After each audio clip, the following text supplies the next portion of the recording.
नमस्कार मित्रों, आज हम सभी प्रेमचंद जी की कहानी नमक का दरोगा पढ़ेंगे, जिसका प्रकाशन हुआ 1913 में और इससे पूर्व यह उर्दू में प्रकाशित हुई। चलिए शुरू करते हैं। जब नमक का नया विभाग बना और ईश्वर प्रदत्त वस्तु के व्यवहार करने का निषेध हो गया, तो लोग चोरी छिपे इसका व्यापार करने लगे। अनेक प्रकार के छल प्रपंचों का सूत्रपात हुआ। कोई घूस से काम निकालता था, कोई चालाकी से। अधिकारियों के पौ बाहर थे। पटवारीगिरी का सर्व सम्मानित पद छोड़कर लोग इस विभाग की बरकंदाजी करते थे। इसके दारोगा पद के लिए तो वकीलों का भी जी ललचाता था। यह वह समय था जब अंग्रेजी शिक्षा और ईसाई मत को लोग एक वस्तु ही समझते थे। फारसी का प्राबल्य था। प्रेम की कथाएं और श्रृंगार रस के काव्य पढ़कर फारसीदा लोग सर्वोच्च पदों पर नियुक्त हो जाया करते थे। मुंशी वंशीधर भी जुलेखा की विरह कथा समाप्त करके मजनू और फरहाद के प्रेम वृतांत को नल और नील की लड़ाई और अमेरिका के आविष्कार से अधिक महत्व की बातें समझते हुए रोजगार की खोज में निकले। उनके पिता एक अनुभवी पुरुष थे। समझाने लगे, बेटा, घर की दुर्दशा देख रहे हो, ऋण के बोझ से दबे हुए हैं। लड़कियां हैं, वह घास फूस की तरह बढ़ती चली जाती हैं। मैं कगारे पर का वृक्ष हो रहा हूँ, न मालूम कब गिर पड़ूं। अब तुम ही घर के मालिक मुख्तार हो।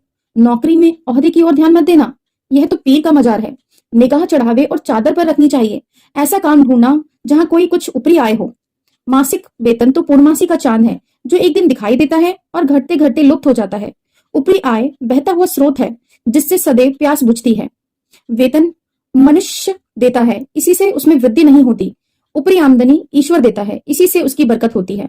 तुम स्वयं विद्वान हो, तुम्हें क्या समझाऊं। इस विषय में विवेक की बड़ी आवश्यकता है। मनुष्य को देखो, उसकी आवश्यकता को देखो और अवसर को देखो। उसके उपरांत जो उचित समझो करो। गरज वाले आदमी के साथ कठोरता करने में ही लाभ है, लेकिन बेगरज को दाव पर पाना जरा कठिन है। इन बातों को निगाह में बांध लो। यह मेरी जन्म भर की कमाई है। इस उपदेश के बाद पिताजी ने आशीर्वाद दिया। वंशीधर आज्ञाकारी पुत्र थे। ये बातें ध्यान से सुनी और तब घर से चल खड़े हुए। इस विस्तृत संसार में उनके लिए धैर्य अपना मित्र, बुद्धि अपनी पथ प्रदर्शक और आत्मालंबन की अपना सहायक। लेकिन अच्छे शकुन से चले थे। जाते ही जाते नमक विभाग के दरोगा पद पर प्रतिष्ठित हो गए। वेतन अच्छा और ऊपरी आय का तो ठिकाना ही ना था। वृद्ध मुंशी जी को सुख संवाद मिला तो फूले न समाये। महाजन कुछ नरम पड़े, तलवार की आशा लता लहलहाई। पड़ोसियों के हृदय में शूल उठने लगे। जाड़े के दिन थे और रात का समय। नमक के सिपाही चौकीदार नशे में मस्त थे। मुंशी वंशीधर को यहाँ आए अभी 6 महीने से अधिक न हुए थे, लेकिन इस थोड़े समय में ही उन्होंने अपनी कार्यकुशलता और उत्तम आचार से अफसरों को मोहित कर लिया था। अफसर लोग उन पर बहुत विश्वास करने लगे। नमक के दफ्तर से 1 मील पूर्व की ओर जमुना बहती थी। उस पर नावों का एक पुल बना हुआ था। दारोगा जी किवाड़ बंद किए मीठी नींद से सो रहे थे। अचानक आंख खुली तो नदी के प्रवाह की जगह गाड़ियों की गड़गड़ाहट और मल्लाहों का कोलाहल सुनाई दिया। उठ बैठे। इतनी रात गई गाड़ियां क्यों नदी के पार जाती हैं? अवश्य कुछ न कुछ गोलमाल है। तर्क ने भ्रम को पुष्ट किया। वर्दी पहनी, तमंचा जेब में रखा और बात की बात में घोड़ा बढ़ाए हुए पुल पर आ पहुंचे। गाड़ियों की एक लंबी कतार पुल पर जाती देखी। डांट कर पूछा, किसकी गाड़ियां हैं? थोड़ी देर तक सन्नाटा रहा। आदमियों ने कुछ कानाफूसी हुई। तब आगे वाले ने कहा, पंडित आलोपीदीन की। कौन पंडित आलोपीदीन? दातागंज के। मुंशी वंशीधर चौंके। पंडित आलोपीदीन इस इलाके के सबसे प्रतिष्ठित जमींदार थे। लाखों रुपए का लेन देन करते थे। इधर छोटे से बड़े कौन ऐसे थे जो उनके ऋणी ना हो। व्यापार भी बड़ा लंबा चौड़ा था। बड़े चलते पूजे आदमी थे। अंग्रेज अफसर उनके इलाके में शिकार खेलने आते और उनके मेहमान होते। 12 मास सदाव्रत चलता था। मुंशी जी ने पूछा, गाड़ियां कहाँ जाएंगी? उत्तर मिला, कानपुर। लेकिन इस प्रश्न पर कि इनमें क्या है, सन्नाटा छा गया। दारोगा साहब का संदेह और भी बढ़ा। कुछ देर तक उत्तर की बाट देखकर वह जोर से बोले, क्या गूंगे हो गए हो? हम पूछते हैं इसमें क्या लदा है। जब इस बार भी उत्तर न मिला तो उन्होंने घोड़े को एक गाड़ी से मिलाकर बोरे को टटोला। भ्रम दूर हो गया, यह नमक के ढेले हैं। पंडित आलोपीदीन अपने सजीले रखते सवार कुछ सोते कुछ जागते चले आते थे। अचानक कई गाड़ी वालों ने घबराए हुए आकर जगाया और बोले, महाराज, दरोगा ने गाड़ियां रोक दी हैं और घाट पर खड़े आपको बुलाते हैं। पंडित आलोपीदीन का लक्ष्मी जी पर अखंड विश्वास था। वह कहा करते थे, संसार का तो कहना ही क्या, स्वर्ग में भी लक्ष्मी का ही राज है। उनका यह कहना यथार्थ ही था। न्याय और नीति सब लक्ष्मी के ही खिलौने हैं। इन्हें वह जैसे चाहती है वैसे नचाती है। लेटे ही लेटे गर्व से बोले, चलो हम आते हैं। यह कहकर पंडित जी ने बड़ी निश्चितता से पान के बीड़े लगाकर खाई। फिर लिहाज ओढ़े हुए दारोगा के पास आकर बोले, बाबूजी आशीर्वाद, कहिए हमसे ऐसा कौन सा अपराध हुआ कि गाड़ियां रोक दी गई? हम ब्राह्मणों पर तो आपकी कृपा दृष्टि रहनी ही चाहिए। वंशीधर रुखाई से बोले, सरकारी हुक्म? पंडित आलोपी दीन ने हंसकर कहा, हम सरकारी हुक्म को नहीं जानते और न ही सरकार को। हमारी सरकार तो आप ही हैं। हमारा और आपका तो घर का मामला है। हम कभी आपसे बाहर हो सकते हैं? आपने व्यर्थ ही कष्ट उठाया। यह हो नहीं सकता कि इधर से जाएं और इस घाट के देवता को भेंट न चढ़ावे। मैं तो आपकी सेवा में स्वयं ही आ रहा था। वंशीधर पर ऐश्वर्य की मोहिनी वंशी का कुछ प्रभाव न पड़ा। ईमानदारी की नई उमंग थी। कड़क कर बोले, हम न उन नमक हरामों में नहीं हैं जो कोड़ियों पर अपना ईमान बेचते फिरते हैं। आप इस समय हिरासत में हैं। आपका कायदे के अनुसार चालान होगा। बस मुझे अधिक बातों की फुर्सत नहीं है। जमादार बदलू सिंह, तुम इन्हें हिरासत में ले लो, मैं हुक्म देता हूं। पंडित आलोपी दीन स्तंभित हो गए। गाड़ी वालों में हलचल मच गई। पंडित जी के जीवन में कदाचित यह पहला ही अवसर था कि पंडित जी को ऐसी कठोर बातें सुननी पड़ी।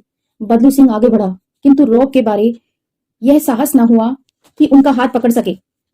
पंडित जी ने धर्म को धन का ऐसा निरादर करते कभी न देखा था।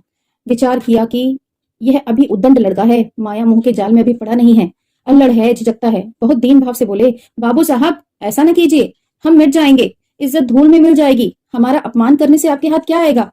हम किसी तरह आपसे बाहर थोड़ी ही हैं। वंशीधर ने कठोर स्वर में कहा, हम ऐसी बातें नहीं सुनना चाहते। आलोपी दीन ने जिस सहारे को चट्टान समझ रखा था वह पैरों के नीचे खिसकता हुआ मालूम हुआ। स्वाभिमान और धन ऐश्वर्य की कड़ी चोट लगी, किंतु अभी तक धन की सांख्यिक शक्ति पर पूरा भरोसा था। अपने मुख्तार से बोले, लाला जी 1000 के नोट बाबू साहब को भेंट करो। आप इस समय भूखे सिंह हो रहे हो। वंशीधर ने गर्म होकर कहा, 1000 नहीं, 1 लाख भी मुझे सच्चे मार्ग से हटा नहीं सकते। धर्म की इस बुद्धिहीन दृढ़ता और देव दुर्लभ त्याग पर मन बहुत झुंझलाया। अब दोनों शक्तियों में संग्राम होने लगा। धन के उछल कर आक्रमण करने शुरू किए। 1 से 5, 5 से 10, 10 से 15 और 15 से 20,000 तक नौबत पहुंची। किंतु धर्म अलौकिक वीरता के साथ इस बहुसंख्यक सेना के सम्मुख अकेला पर्वत की भांति अटल अविचलित खड़ा था। आलोपी दीन निराश होकर बोले, अब इससे अधिक मेरा साहस नहीं, आगे आपको अधिकार है। वंशीधर ने अपने जमादार को ललकारा। बदलू सिंह मन में दरोगा जी को गालियां देता हुआ पंडित आलोपी दीन की ओर बढ़ा। पंडित जी घबराकर 2-3 कदम पीछे हट गए। अत्यंत दीनता से बोले, बाबू साहब ईश्वर के लिए मुझ पर दया कीजिए। मैं 25,000 पर निपटारा करने को तैयार हूं। असंभव बात। 30,000 पर किसी तरह भी संभव नहीं। क्या 40,000 पर भी नहीं? 40,000 नहीं, 40 लाख पर भी असंभव है। बदलू सिंह, इस आदमी को अपनी हिरासत में ले लो। अब मैं एक शब्द भी नहीं सुनना चाहता। धर्म ने धन को पैरों तले कुचल डाला। आलोपी दीन एक हष्ट-पुष्ट मनुष्य को हथकड़ियों लिए हुए अपनी तरफ आते देखा। चारों ओर निराश और कातर दृष्टि से देखने लगे। इसके बाद मूर्छित होकर गिर पड़े। दुनिया सोती थी पर दुनिया की जीभ जागती थी। सवेरे देखिए तो बालक वृद्ध सब के मुंह यही बात सुनाई देती थी। जिसे देखिए वही पंडित जी के इस व्यवहार पर टीका टिप्पणी कर रहा था। निंदा की बौछारें हो रही थी, मानो संसार से अब पापी का पाप कट गया। पानी को दूध के नाम से बेचने वाला ग्वाल, कल्पित रोजना मचे भरने वाले अधिकारी वर्ग, रेल में बिना टिकट सफर करने वाले बाबू लोग, जाली दस्तावेज बनाने वाले सेठ और साहूकार, यह सब के सब देवताओं की भांति गर्दनें चला रहे थे।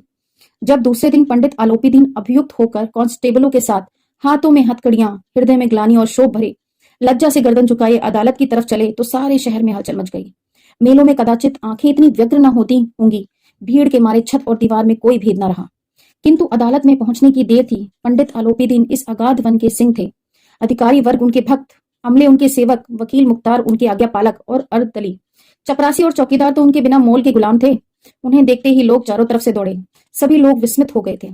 इसीलिए नहीं कि आलोपी दीन ने क्यों यह कर्म किया, बल्कि इसीलिए कि वह कानून के पंजे में कैसे आए। ऐसा मनुष्य जिसके पास असाध्य साधन करने वाला धन और अनन्य वाचालता हो, वह क्यों कर कानून के पंजे में आए? प्रत्येक मनुष्य उनसे सहानुभूति प्रकट करता था। बड़ी तत्परता से इस आक्रमण को रोकने के निमित्त वकीलों की सेना तैयार की गई। न्याय के मैदान में धर्म और धन में युद्ध ठन गया। वंशीधर चुपचाप खड़े थे। उनके पास सत्य के सिवा कोई बल न था, न स्पष्ट भाषण के अतिरिक्त कोई शस्त्र।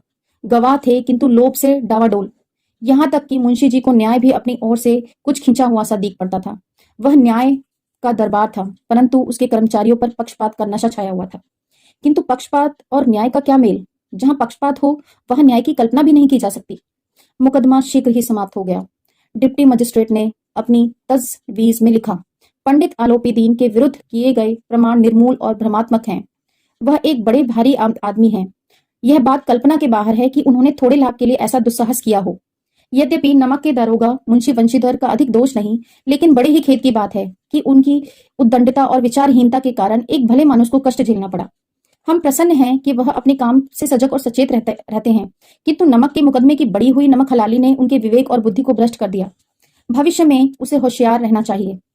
वकीलों ने यह फैसला सुना और उछल पड़े। पंडित आलोपीदीन मुस्कुराते हुए बाहर निकले। स्वजन बांधवों ने रुपयों की लूट की। उदारता का सागर उमड़ पड़ा। उसकी लहरों ने अदालत की नींव तक हिला दी। जब वंशीधर बाहर निकले तो चारों ओर से उनके ऊपर व्यंग्यवाणों की वर्षा होने लगी। चपरासियों ने झुक झुक कर सलाम किए, किंतु इस समय एक एक कटु वाक्य, एक एक संकेत उनकी गर्वाग्नि को प्रज्वलित कर रहा था। कदाचित इस मुकदमे में सफल होकर वह इस तरह अकड़ते हुए न चलते। आज उन्हें संसार का एक खेदजनक विचित्र अनुभव हुआ। न्याय और विद्वत्ता, लंबी चौड़ी उपाधियां, बड़ी बड़ी दाढ़ियां और ढीले चोंगे एक भी सच्चे आदर के पात्र नहीं हैं। वंशीधर ने धन से बैर मोल लिया था। उसका मूल्य चुकाना अनिवार्य था। कठिनता से एक सप्ताह बीता होगा कि मुंह अलत्ती का परवाना आ गया।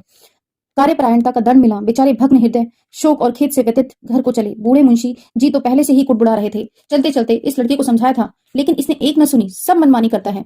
हम तो कलवार और कसाई के तगादे सहे, बुढ़ापे में भगत बनकर बैठे हैं और वहां बस वही सुखी तनख्वाह। हमने भी तो नौकरी की है और कोई ओहदेदार नहीं थे, लेकिन काम किया, दिल खोल कर किया। और आप ईमानदार बनने चले। घर में चाहे अंधेरा हो, मस्जिद में अवश्य दिया जलाएंगे। खेद ऐसी समझ पर। पढ़ना लिखना सब अकारत गया। इसके थोड़े से ही दिनों बाद जब मुंशी वंशीधर इस दुरावस्था में घर पहुंचे और बूढ़े पिताजी ने समाचार सुना तो सिर पीट लिया। बोले, जी चाहता है कि तुम्हारा और अपना सिर फोड़ लूं। बहुत देर तक पछता पछता कर हाथ मलते रहे। क्रोध में कुछ कठोर बातें भी कहीं। यदि वंशीधर वहां से टल न आते तो अवश्य ही क्रोध विकट रूप धारण करता। वृद्धा माता को भी दुख हुआ। जगन्नाथ और रामेश्वर की यात्रा की कामनाएं मिट्टी में मिल गईं। पत्नी ने तो कई दिनों तक सीधे मुंह बात तक नहीं की। इस प्रकार एक सप्ताह बीत गया। संध्या का समय था। बूढ़े मुंशी जी बैठे राम नाम की माला जप रहे थे। इसी समय उनके द्वार पर सजा हुआ रथ आ रुका। हरे और गुलाबी पर्दे, बछाइयां बैलों की जोड़ी, उनकी गर्दनों में नीले धागे, सींगे पीतल के जड़ी थी हुई। कई नौकर लाठियां कंधों पर रखे थे। मुंशी जी अगवानी को दौड़े। देखा तो पंडित आलोपीदीन हैं। झुककर दंडवत की और लल्लो चप्पो की बातें करने लगे। हमारा भाग्य उदय हुआ जो आपके चरण इस द्वार पर आए। आप हमारे पूज्य देवता हैं। आपको कौन सा मुंह दिखावे? मुंह में तो कालिक लगी हुई है, किंतु क्या करें, लड़का अभागा कपूत है। नहीं तो आपसे क्यों मुंह छिपाना पड़ता। ईश्वर निसंतान चाहे रखे पर ऐसी संतान न दे। आलोपीदीन ने कहा, नहीं भाई साहब, ऐसा न कहिए। मुंशी जी ने चकित होकर कहा, ऐसी संतान को और क्या कहूं। आलोपीदीन ने वात्सल्यपूर्वक स्वर में कहा, कुल तिलक और पुरुषों की कीर्ति उज्जवल करने वाले संसार में ऐसे कितने धर्मपरायण मनुष्य हैं जो धर्म पर अपना सब कुछ अर्पण कर सकें। पंडित आलोपीदीन ने वंशीधर से कहा, दरोगा जी, इसे खुशामत न समझिए। खुशामत करने के लिए मुझे इतना कष्ट उठाने की जरूरत न थी। उस रात को आपने अपने अधिकार बल से मुझे अपनी हिरासत में लिया था, किंतु आज मैं स्वेच्छा से आपकी हिरासत में आया हूं। मैंने हजारों रईस और अमीर देखे, हजारों उच्च पदाधिकारियों से काम पड़ा, किंतु मुझे परास्त किया तो आपने। मैंने सबको अपना और अपने धन को का गुलाम बनाकर छोड़ दिया। मुझे आज्ञा दीजिए कि आपकी से कुछ विनय करूं। वंशीधर ने आलोपीदीन को आते देखा तो उठकर सत्कार किया, किंतु स्वाभिमान सहित। समझ गए कि यह महाशय मुझे लज्जित करने और जलाने आए हैं। क्षमा प्रार्थना की चेष्टा नहीं की, वरन उन्हें अपने पिता की ठकुर सुहाती की बात असह्य सी प्रतीत हुई। पर पंडित जी की बातें सुनी तो मन की मैल मिट गई। पंडित जी की ओर उड़ती हुई दृष्टि से देखा, सद्भाव झलक रहा था। गर्व से लज्जा के सामने सिर झुका लिया। शर्माते हुए बोले, यह आपकी उदारता है जो ऐसा कहते हैं। मुझसे जो कुछ अविनय हुई उसे क्षमा कीजिए। मैं धर्म की बेड़ी में जकड़ा हुआ था, नहीं तो वैसे मैं आपका दास हूँ। जो आज्ञा होगी वह मेरे सिर माथे पर। आलोपीदीन ने विनीत भाव से कहा, नदी तट पर आपने मेरी प्रार्थना नहीं स्वीकार की थी, किंतु आज स्वीकार करनी पड़ेगी। वंशीधर बोले, मैं किस योग्य हूँ, किंतु जो कुछ सेवा मुझसे हो सकती है उसमें त्रुटि न होगी। आलोपीदीन ने एक स्टाम्प लगा हुआ पत्र निकाला और उसे वंशीधर के सामने रखकर बोले, इस पद को स्वीकार कीजिए और अपने हस्ताक्षर कर दीजिए। मैं ब्राह्मण हूँ, जब तक सवाल पूरा न कीजिएगा द्वार से न हटूंगा। मुंशी वंशीधर ने उस कागज को पढ़ा तो कृतज्ञता से आंखों में आंसू भर आए। पंडित आलोपीदीन ने उनको अपनी सारी जायदाद का स्थायी मैनेजर नियुक्त किया था। 6,000 वार्षिक वेतन के अतिरिक्त रोजाना खर्च अलग, सवारी के लिए घोड़ा, रहने के लिए बंगला, नौकर चाकर मुफ्त। कंपित स्वर से बोले, पंडित जी, मुझ में इतनी सामर्थ्य नहीं है कि आपकी उदारता की प्रशंसा कर सकूं, किंतु ऐसे उच्च पद के योग्य नहीं हूं। आलोपीदीन हंसकर बोले, मुझे यह समय एक अयोग्य मनुष्य की ही जरूरत है। वंशीधर ने गंभीर भाव से कहा, यूं मैं आपका दास हूं। आप जैसे कीर्तिमान सज्जन पुरुष की सेवा करना मेरा सौभाग्य की बात है, किंतु मुझ में न विद्या है, न बुद्धि, न स्वभाव जो इन त्रुटियों की पूर्ति कर देता है। ऐसे महान कार्य के लिए एक बड़े मर्मज्ञ अनुभवी मनुष्य की जरूरत है। आलोपीदीन ने कलमदान से कलम निकाली और उसे वंशीधर के हाथ में देकर बोले, न मुझे विद्वता की चाह है, न अनुभव की, न मर्मज्ञता की, न कार्यकुशलता की। इन गुणों के महत्व का परिचय खूब पा चुका हूँ। अब सौभाग्य और सुअवसर ने मुझे वह मोती दे दिया है जिसके सामने योग्यता और विद्वत्ता की चमक फीकी पड़ जाती है। यह कलम लीजिए, अधिक सोच विचार न कीजिए, दस्तखत कर दीजिए। परमात्मा से यही प्रार्थना है कि वह आपको सदैव वही नदी के किनारे वाला बेमुरौवत, उद्दंड, कठोर परंतु धर्मनिष्ठ दरोगा बनाए रखे। वंशीधर की आंखें डबडबा आईं। हृदय के संकुचित पात्र में इतना एहसास न समा सका। एक बार फिर पंडित जी की ओर भक्ति और श्रद्धा की दृष्टि से देखा और कांपते हुए हाथ से मैनेजरी पर हस्ताक्षर कर दिए। आलोपी दीन ने प्रफुल्लित होकर उन्हें गले से लगा लिया। तो नमस्कार मित्रों, ये कहानी हमारी यहीं पे खत्म होती है। अगली बार नई कहानी के साथ मिलते हैं। धन्यवाद मित्रों।